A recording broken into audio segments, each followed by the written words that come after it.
The national political conventions are usually when we see presidential candidates choose their running mates. President Biden already has his vice president. However, on the Republican side, former President Trump has yet to select someone. One potential candidate is very familiar to North Dakotans. Our political reporter Justin Gick is here with more. Justin? Alan, recent reports have shown Governor Doug Burgum moving up former President Trump's shortlist for vice president. Although Governor Burgum has continuously denied these reports when asked, it does appear that he might be the pick.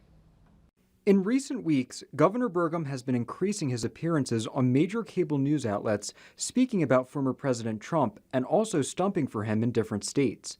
Many wonder whether Burgum is under serious consideration for the vice presidential position. Senator Kevin Cramer, a close ally of Mr. Trump, says the former president is comfortable with Burgum. Doug Burgum is certainly moving up in the rankings, and he's earning it.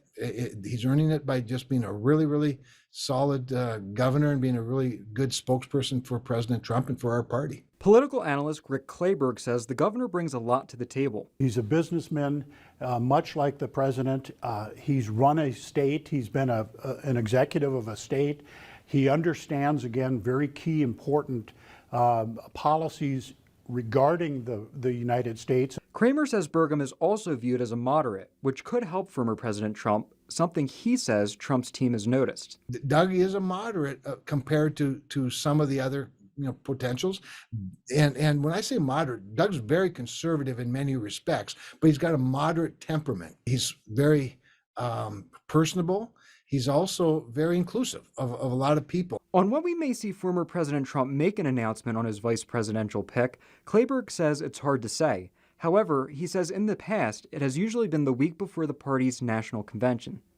According to some of the articles, President Trump has already made his selection and just isn't going to announce it yet. I don't think it necessarily matters until you're at the convention. Cramer says the next thing to watch out for between former President Trump and Governor Burgum is the activity level. Even if Burgum is not chosen for the vice president's role, Cramer says he will most certainly have a role in a potential Trump administration if he chooses to take one. I also reached out to Governor Burgum for comment, but he was unavailable. Alan? Thanks, Justin.